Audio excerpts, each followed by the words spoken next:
My name's Helen Collins. I'm 29, and I work at a small library in a town not many know about. My life is pretty simple, but I like it that way. I've always been quiet and liked books more than noisy stuff outside. The library is like my special place. It's old and a bit creaky, but I love it.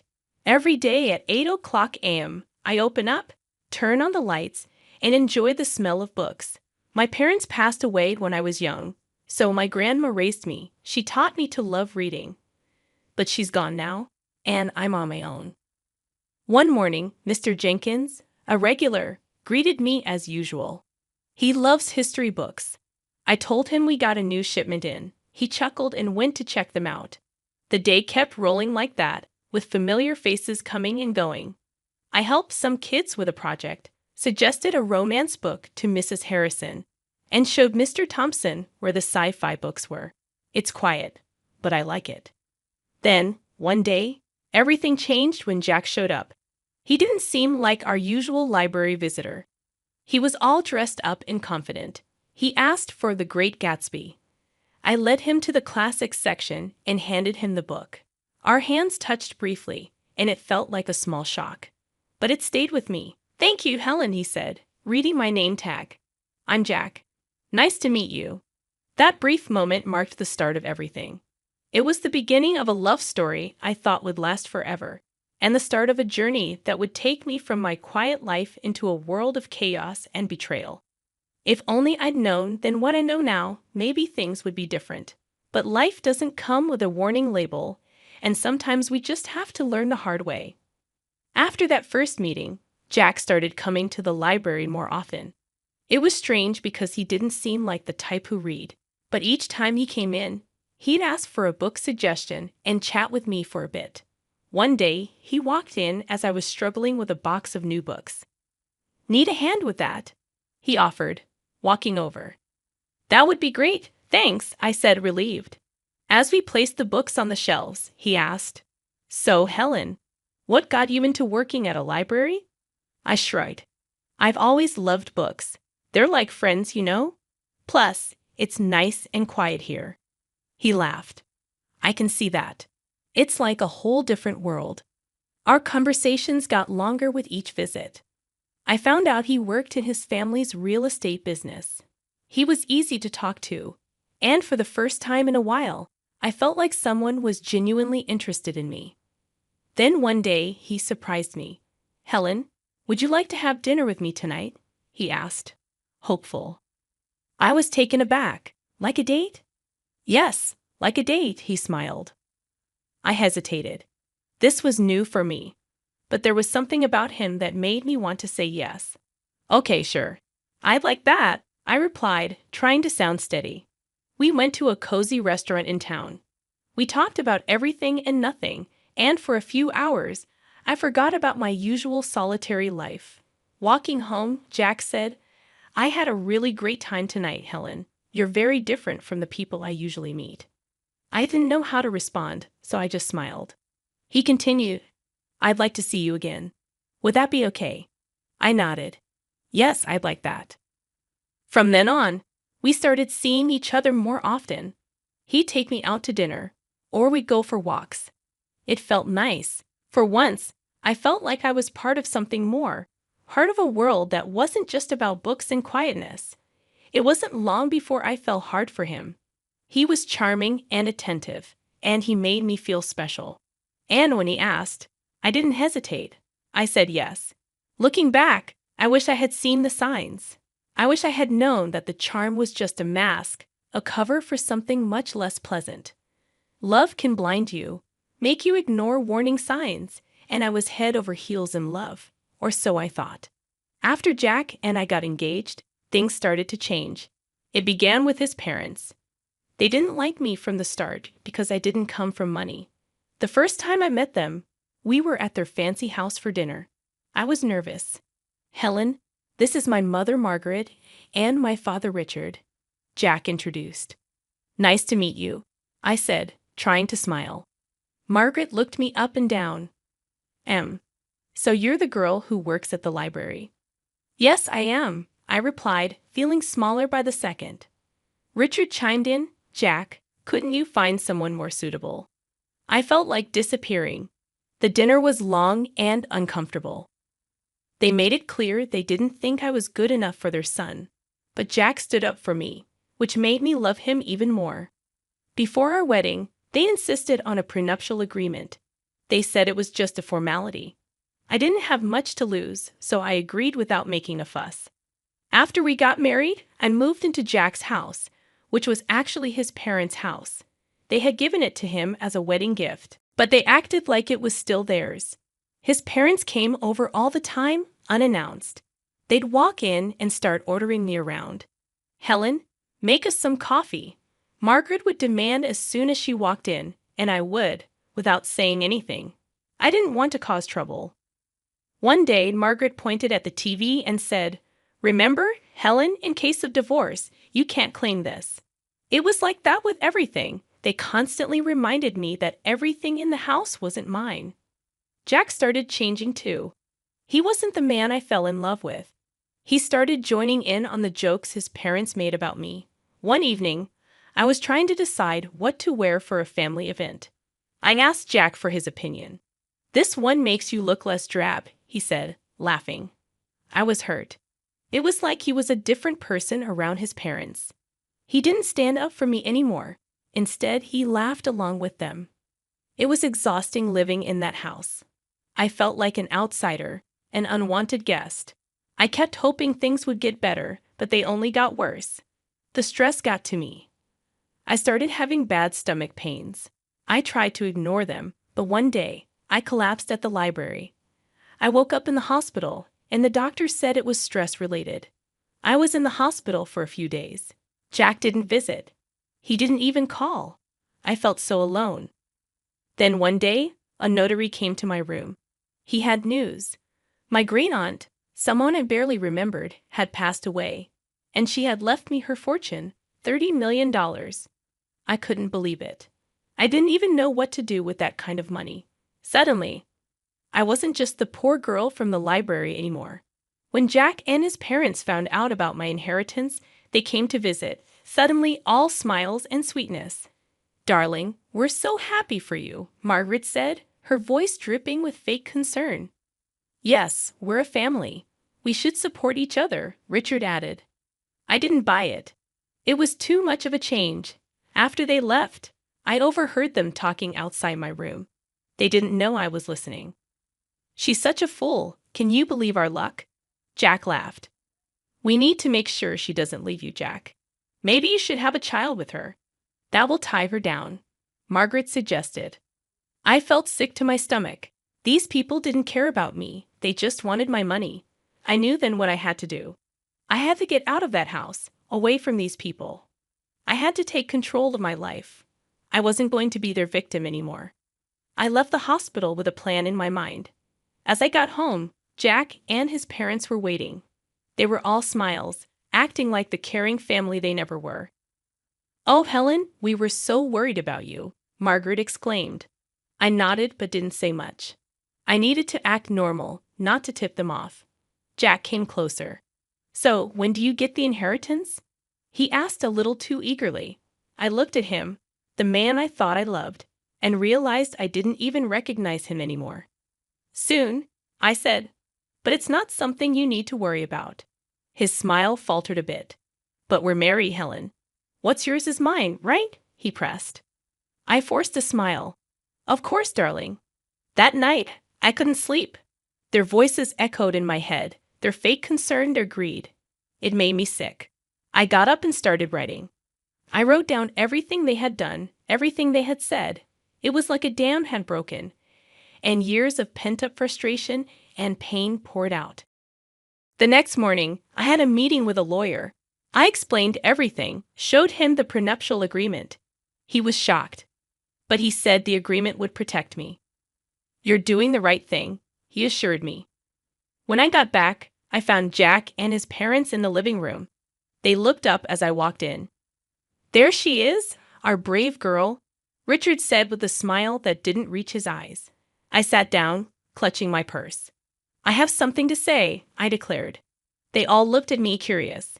"I'm filing for divorce," I said, my voice steady. The room went silent. Then Margaret erupted. What? You ungrateful little. Jack was on his feet. Helen, you can't be serious. We love you. Do you, Jack? Because I don't feel loved. I feel used, I replied. Margaret was fuming. We'll sue you. We'll take half of your inheritance.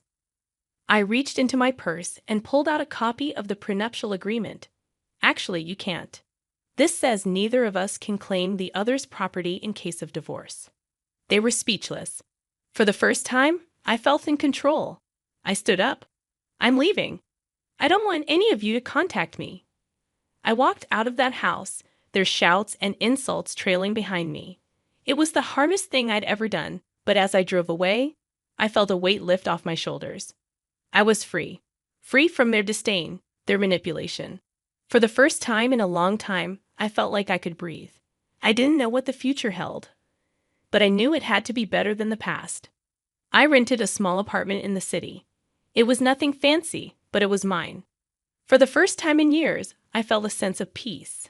I was still dealing with the divorce, but I felt like I could handle it. One day, I got a call from the lawyer. Helen, there's something you should know about your great-aunt's will, he said. I was puzzled. What about it? There's a condition. You need to use a portion of your inheritance for a charitable cause. It was your great-aunt's final wish, he explained. I was surprised. I had no idea. She was quite the philanthropist. It seems she wanted to pass that on to you. I hung up the phone, deep in thought. My great-aunt had given me a chance to do something good. It felt like a sign, a push in a new direction. I started researching charities and causes. I wanted to do something meaningful, something that would make a difference. That's when I stumbled upon a small organization that helped women who were victims of domestic abuse. It struck a chord with me. I contacted them and set up a meeting. The women there were so grateful for the help. It felt like I was finally doing something worthwhile. I met Linda, who was passionate and dedicated.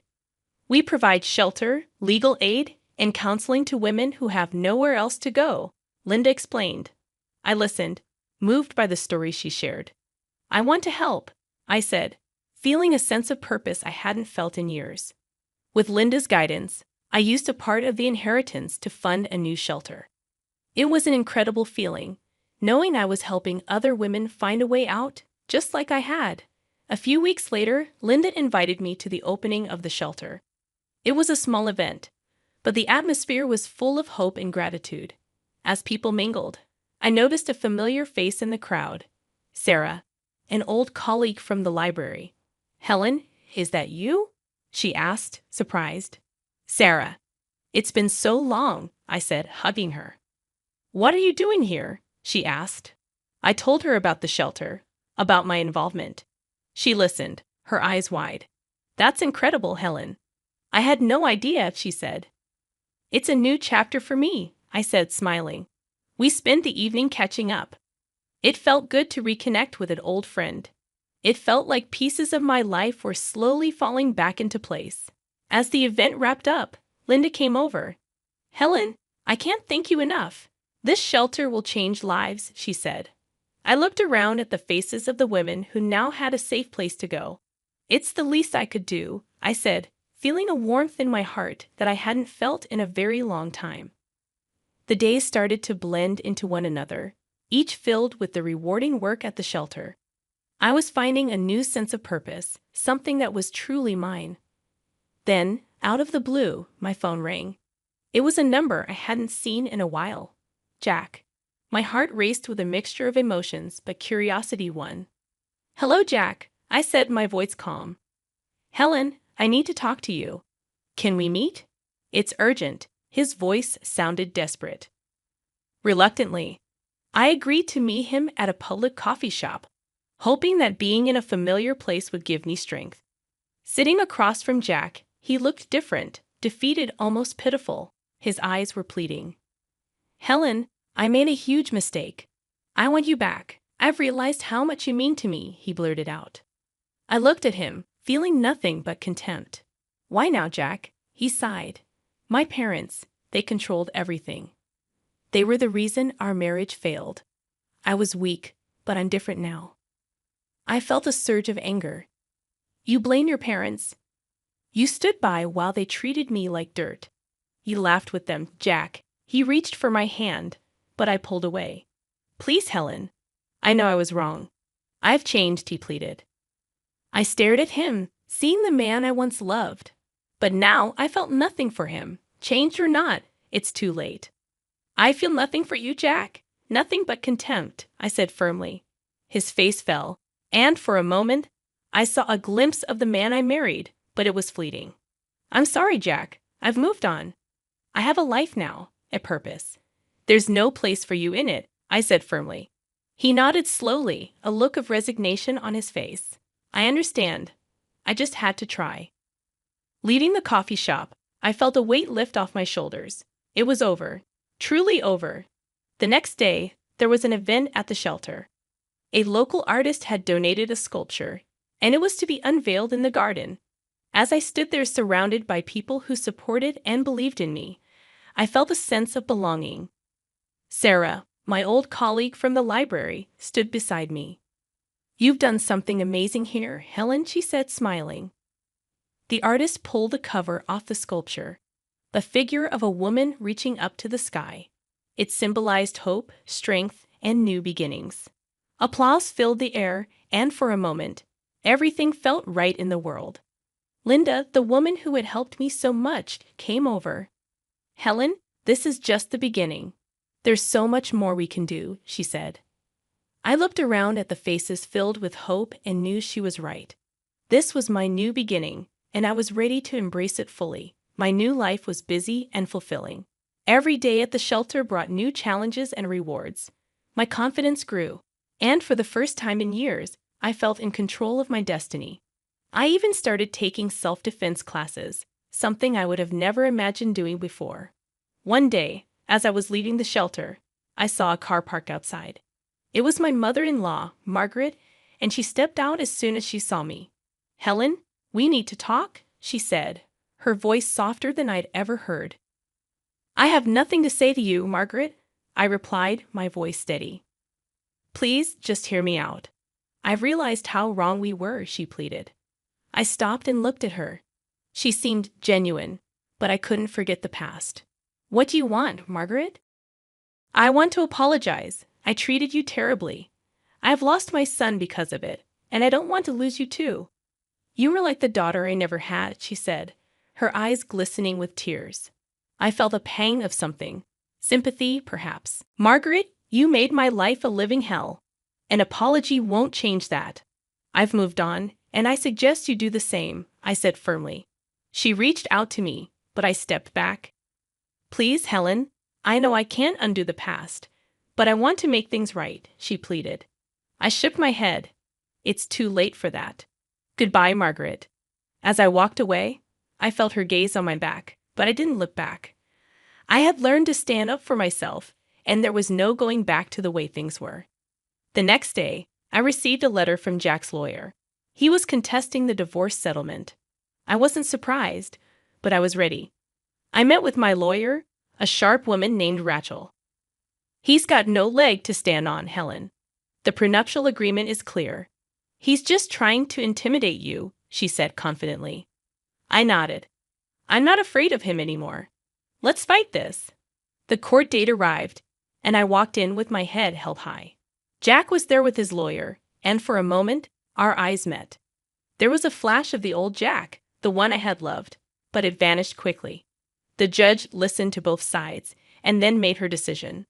The prenuptial agreement stood, and Jack's claims were dismissed. I felt a surge of relief and triumph.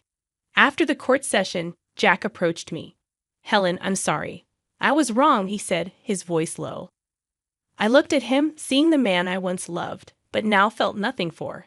Goodbye, Jack. Take care of yourself, I said, and walked away. As I left the courtroom, I felt a sense of closure. That chapter of my life was finally over, and the new one was just beginning. At the shelter, we were planning a fundraiser, and it was taking all my attention. The support from the community was overwhelming, and I felt a deep sense of gratitude.